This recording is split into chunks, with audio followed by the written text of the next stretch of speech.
The media doesn't always report on aircraft incidents, and so unless they're on the more dramatic side or impact a lot of passengers, most are unaware of everything that's going on. We include ourselves in not reporting everything. After all, bird strikes, rejected takeoffs, strange smells in the cockpit seem to happen all the time with the thousands of flights taking place every day around the world. Viewers tend to lose interest if it's the same thing over and over again. But we thought we'd try something different for today's video and provide a roundup of all the incidents that were logged within a given time frame, in this case, the first week of January. So let's take a look at all the engine shutdowns, bird strikes and landing gear issues that took place during this period as chronicled by the Aviation Herald. And to reiterate, this information comes via Simon Radetzky and his fantastic website Aviation Herald. The website may not find everything that's going on, but it's one of the best sites out there keeping track of aircraft incidents, at least in our humble opinion. So, what happened between January 1st and 6th? Well, first off, on January 1st, a China West Airlines Airbus A321-200 flying from Chongqing to Sanya in China had to cancel its climb out of the airport and return to its origin due to a warning indication. The crew stopped the climb at about 6,900 meters, and the aircraft promptly returned to Chongqing for a safe landing on runway 03 right about 1 hour after departure. The crew announced an issue with the aircraft and later specified that it was a mechanical problem. And then there were 3 incidents on January 2nd. First, a Dan Air Airbus A319-100 flying from London Luton to Bacău, Romania, was en route at flight level 350 about 130 nautical miles northeast of Frankfurt when the crew decided to divert to Frankfurt due to a minor technical alert in the ventilation system with onboard sensors indicating the possible presence of smoke in the cabin. The aircraft remained on the ground overnight, then continued the flight the next day. The next incident involved a Buddha Air ATR 72-200 flying from Kathmandu to Bhadrapur, Nepal. The aircraft landed on Bhadrapur's runway 10 a little after 2100 local time, but overran the end of the runway and ran over a creek before coming to a stop about 170 meters or 560 feet past the runway end. There are no injuries reported, but the aircraft had substantial damage. The third incident saw a TAP Air Portugal Airbus A330-200 reject takeoff. Operating a service from Lisbon to Miami, the crew accelerated the engines, shortly followed by the right-hand CF6 engine suffering a compressor stall at low speed. The crew restored directional control and stopped the aircraft on the runway. On January 3rd, a Contour Aviation Canadair CRJ-200 flying to Chicago O'Hare was climbing out of Fort Leonard Wood when the crew stopped the climb at 5,000 feet due to a problem with the landing gear.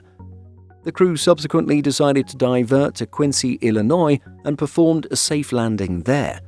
Unsurprisingly, hydraulic issues seemed to be the cause of the landing gear issues. That same day, a Delta Airbus A321-200 flying from Denver to Detroit was at cruising altitude when the right-hand engine, a CFM56, failed. This prompted the crew to shut the engine down and divert to Kansas City, where the aircraft landed safely. On January 4th, there are 7 incidents listed. A Lufthansa Airbus A320-200 flying from Munich to Cluj, Romania was on final approach when the crew initiated a go-around due to a flock of birds. However, the right-hand CFM56 engine ingested a number of birds and the crew decided to divert to Budapest, performing a safe landing there. That same day, the crew of an Air France Airbus A330-200 flying from Beirut to Paris Charles de Gaulle detected a burning odor on board and subsequently informed passengers about toxic fumes as the cause of the diversion to Munich. On the other side of the world, an Air Caraïbes Airbus A330-300 flying from Fort-de-France, Martinique to Paris Orly was climbing out of Fort-de-France when the right-hand PW4168 engine failed, emitting a bang and streaks of flames in the process. The crew stopped the climb at 3,000 feet, shut the engine down and returned to Fort-de-France for a safe landing. And then heading to another faraway corner of the world, a Qantas A380 flying from Sydney to Singapore was accelerating for takeoff from Sydney's runway 16 right when the crew rejected takeoff at about 80 knots over ground. Passengers reported that they were told it was a technical problem, specifying an instrumentation problem. Over in the United States, a JetBlue Airbus A320-200 flying from West Palm Beach to Westchester County, New York, was at cruising altitude 150 nautical miles east-northeast of Daytona Beach, Florida, when the crew decided to divert to Daytona Beach, reporting the right-hand engine, a V2527, was leaking oil. The aircraft landed safely at Daytona Beach. And then an Emirates Boeing 777-200LR was flying over Saudi Arabia when the crew initiated an emergency descent with the passenger oxygen masks deploying due to loss of cabin pressure.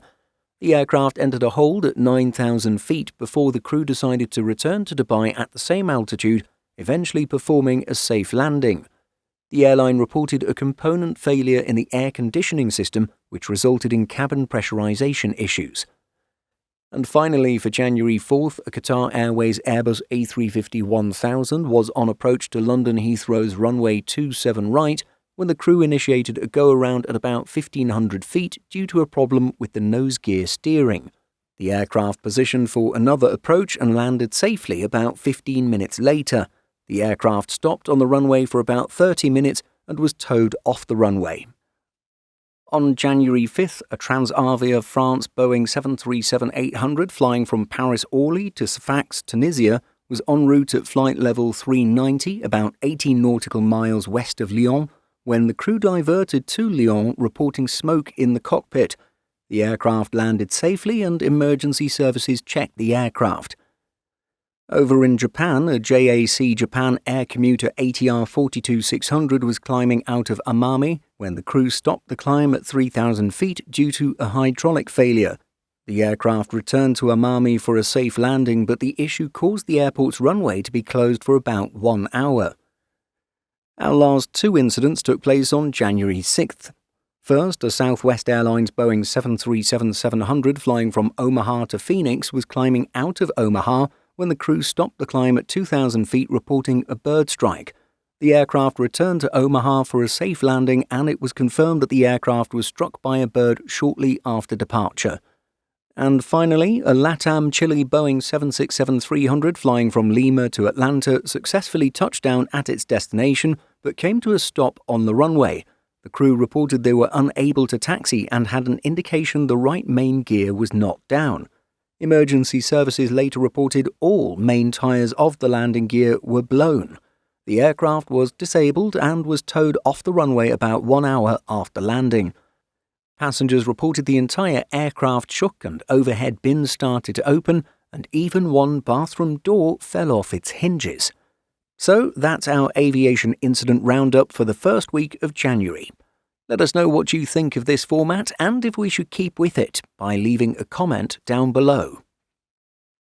In addition to our daily YouTube videos, Simple Flying publishes over 150 articles and a podcast every week. Visit simpleflying.com.